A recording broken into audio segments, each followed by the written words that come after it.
A principios de la década de 1990, el tranquilo pueblo de Milford, Ohio, parecía un lugar donde nada podía perturbar el tranquilo ritmo de vida. Una población pequeña, casas impecables con jardines impecables, vecinos que se conocían por su nombre. Todo ello creaba la impresión de un suburbio seguro, pero tras la fachada de una familia estadounidense, común y corriente, se escondía un proceso que finalmente desembocaría en una tragedia. La familia Hatcher vivía a las afueras del pueblo. John y Linda Hatcher, un matrimonio de unos 40 años, trabajaban en una fábrica de muebles local. Su único hijo, Thomas, falleció en un accidente de coche en 1987, dejando a su hijo Ellie, de 5 años, al cuidado de sus padres. La muerte de su hijo fue un golpe del que la pareja no pudo recuperarse. Según los vecinos, la casa, antes llena del ruido y las risas del niño, se convirtió en un espacio cerrado y triste. 2 años después de la muerte de Tom,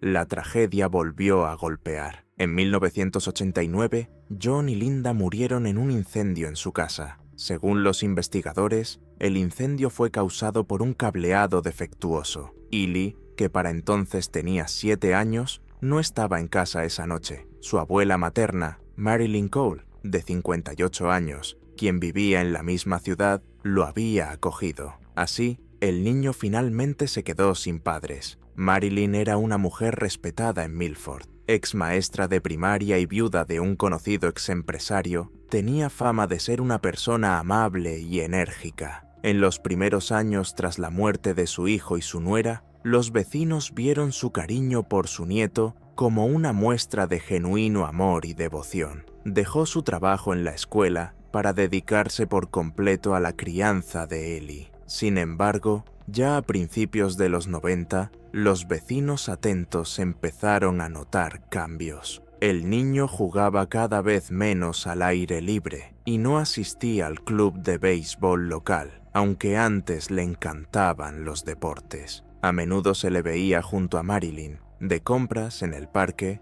incluso en reuniones solo para adultos. Los amigos de la mujer notaron que hablaba de su nieto con inusual deleite, a veces con detalles que les parecían inapropiados. En 1992, una de ellas, Sarah Linden, destacó una frase que Marilyn dijo en su compañía: "Ellie es el único hombre que necesito". En aquel momento, parecía una expresión de cariño maternal, pero, combinado con su comportamiento, le causó una vaga inquietud. La propia Marilyn atribuyó su completa inmersión en la vida del niño a la necesidad de compensarlo por sus pérdidas. Controlaba estrictamente su entorno, impidiéndole hacer amigos sin su consentimiento. Todas las solicitudes de los profesores para una mayor socialización del niño fueron rechazadas. En el cuestionario escolar, donde se indicaban los contactos de los tutores, solo incluyó sus datos, sin siquiera proporcionar el número de teléfono de familiares cercanos. Dentro de la casa, la atmósfera cambió gradualmente. Más tarde, durante la investigación, los vecinos comentaron que en verano, a menudo se oían gritos agudos de una mujer desde las ventanas abiertas,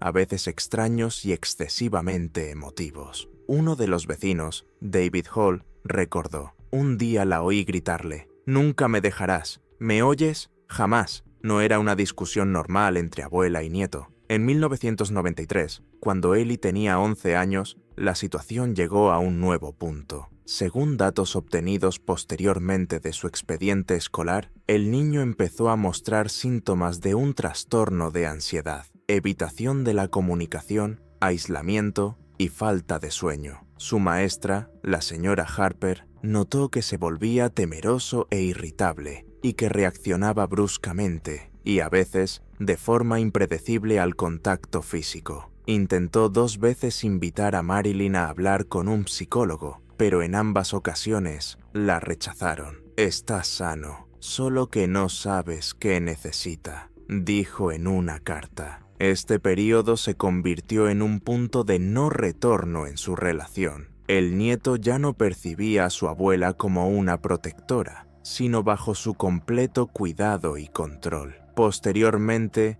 La investigación establecería que fue en esta época cuando surgieron las primeras formas de dependencia patológica, tanto por parte de la tutora como del niño, privados de la oportunidad de escapar de su influencia. Lo que sucedía tras las puertas cerradas de la casa del número 14 de Willow Street solo se sabría muchos años después, pero ya durante esos años, el comportamiento de Marilyn comenzó a mostrar indicios de lo que los expertos posteriormente calificarían de obsesión con un ser querido. A mediados de los 90, la casa de la calle Willow se parecía cada vez más a una fortaleza cerrada. Las cortinas estaban corridas durante el día, la puerta cerrada, cuyo crujido solo se oía en la calle por las mañanas, cuando Marilyn sacaba la basura o iba de compras. Dentro, el orden era absurdo. Los muebles se movían para que se pudiera ver desde cualquier punto de la habitación.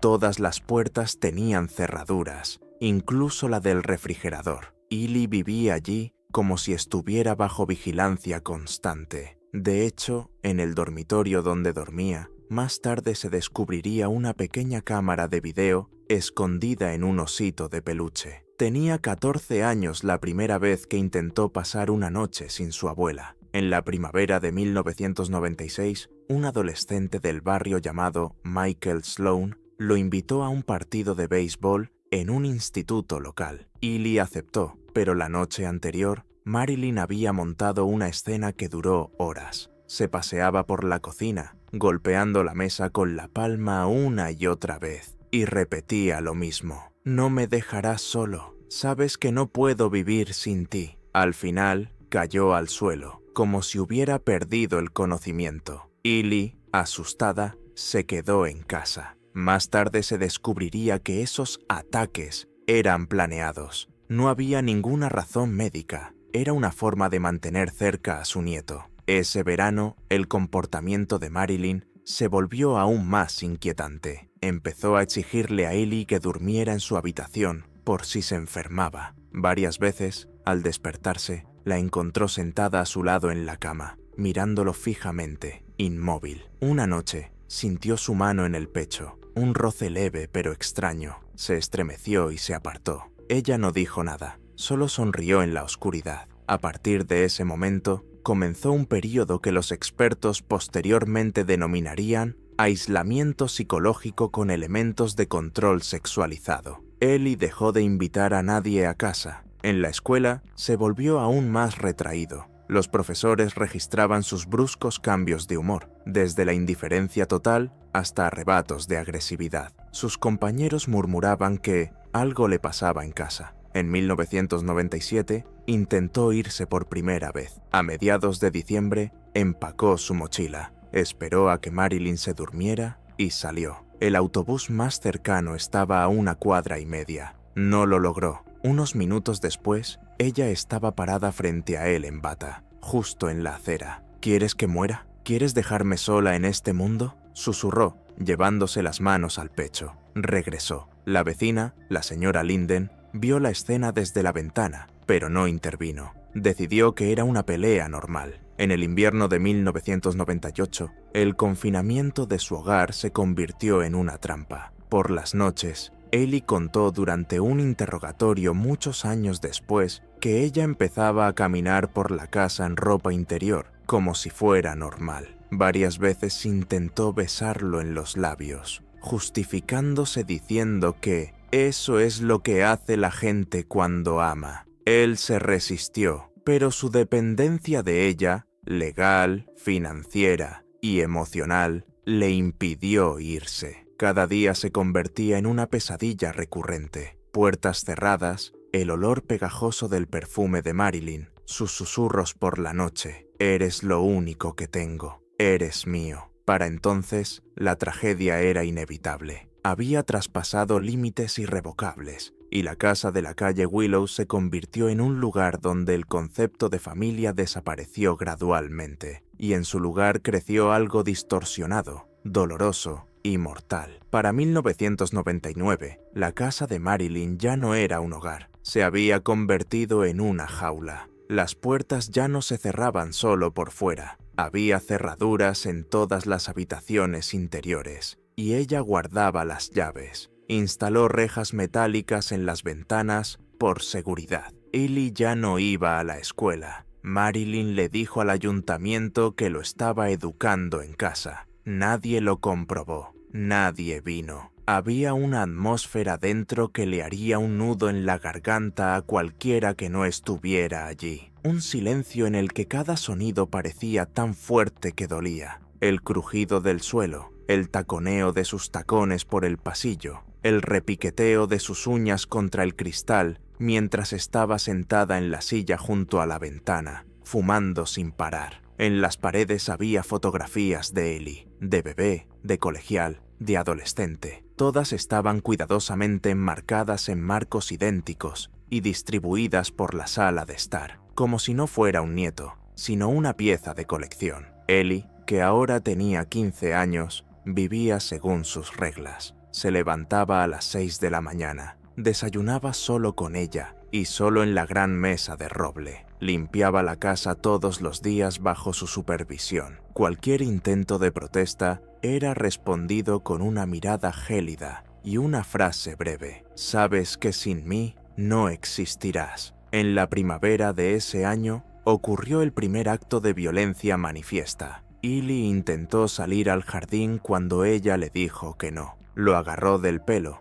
lo azotó contra el marco de la puerta y gritó durante varios minutos que no tenía derecho a dejarla. Entonces, como si nada hubiera pasado, trajo una compresa de hielo y se la puso en la cabeza, diciendo en voz baja: «Está bien, cariño, solo que no quiero perderte». Ya no se resistió, aprendió a obedecer, pero en su interior el odio crecía, mezclado con miedo. La siguiente etapa comenzó en verano. Ella desdibujó por completo las barreras entre ellos. Por las noches, lo llamaba a su habitación, diciéndole que le daba miedo dormir sola. Cuando él se negó, ella montó en rabietas, rompió platos y amenazó con suicidarse. Una de esas noches, en julio, lo obligó a acostarse a su lado por primera vez. Él permaneció inmóvil, con los ojos abiertos, mientras sus manos se deslizaban lentamente por su cuerpo. Después de eso, todo cambió. Dejó de ocultar su comportamiento, incluso durante el día. Podía tocarlo en la mesa, susurrarle frases al oído que él no podía repetir a nadie. Un vecino que pasaba por allí vio una vez a Marilyn de pie junto a la ventana, acariciándole la cara. El vecino se dio la vuelta y siguió caminando. Nadie quería interferir. Para el otoño, Ellie se había convertido en una sombra.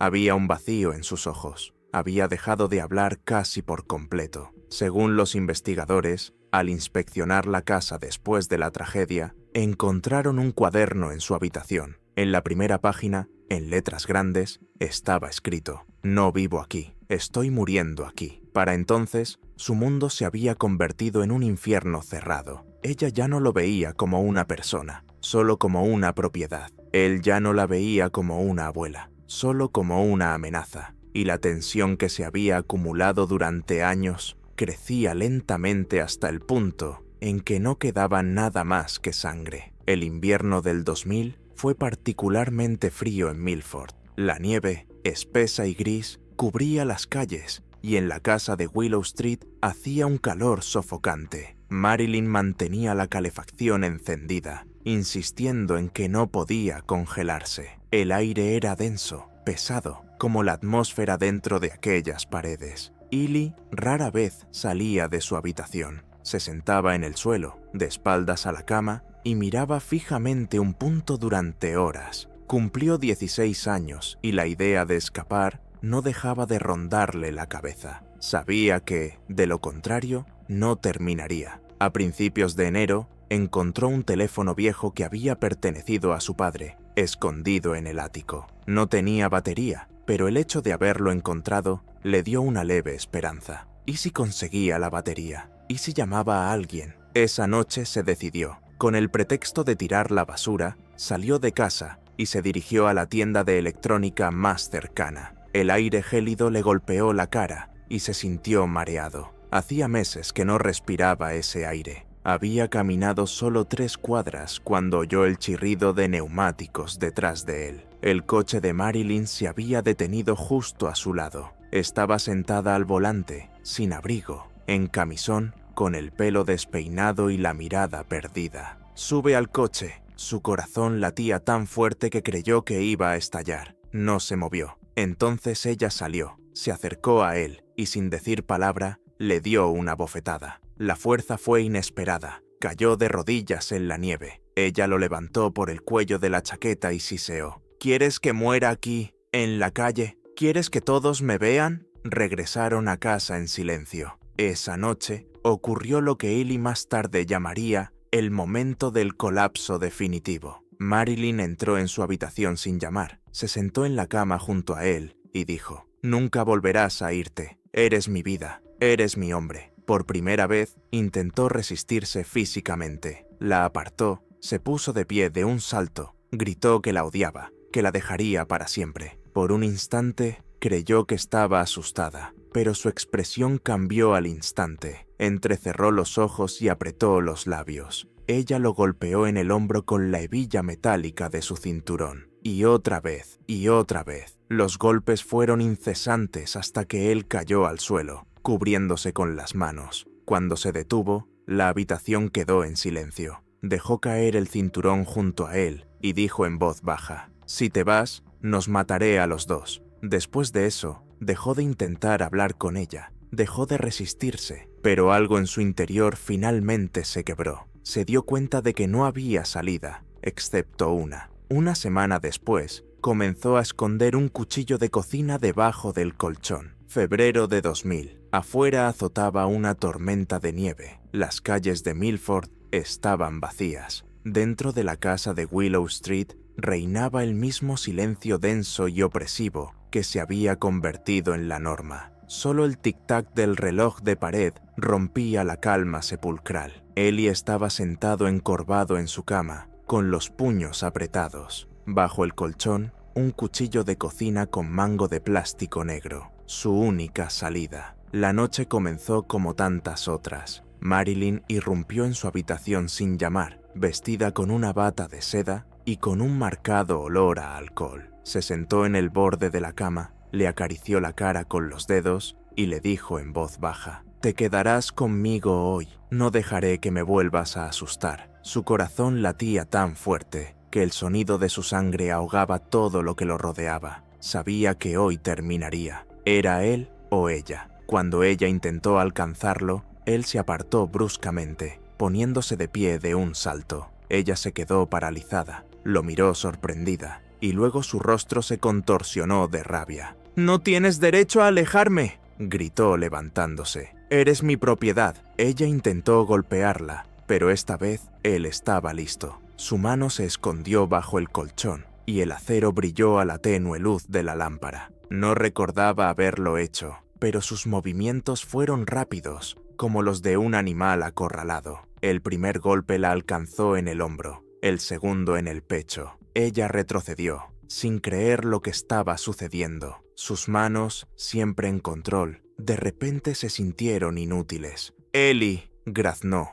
mientras la sangre aparecía en sus labios. La seguía golpeando. No podía oír sus propios gritos. Todos los años de miedo, humillación y oscuridad en esta casa salieron a la luz en un instante. Ella se desplomó en el suelo, sin emitir ningún sonido. Solo cuando su cuerpo se desplomó, se detuvo. El cuchillo se le cayó de las manos, resonando contra el parqué. La casa volvió a quedar en silencio, pero esta vez era diferente. No era opresivo, sino vacío. Se sentó junto a su cuerpo y contempló su rostro inmóvil durante un largo rato. No había alivio ni lágrimas en sus ojos, solo una devastación total. 3 horas después, él mismo llamó a la policía. La voz al otro lado temblaba. «911, ¿qué te pasó?» «Maté a mi abuela», dijo con voz serena. «Ven a la calle Willow 14». Cuando los agentes entraron en la casa, los recibió el olor a sangre y un calor sofocante. En la sala estaban las mismas fotografías de Ellie que habían estado colgadas durante años. De niño sonriente, de estudiante con uniforme escolar, de adolescente. Observaron lo que quedaba de la familia Hatcher y al niño que había dejado de ser niño demasiado pronto. La investigación lo esclarecerá todo. Años de control, aislamiento,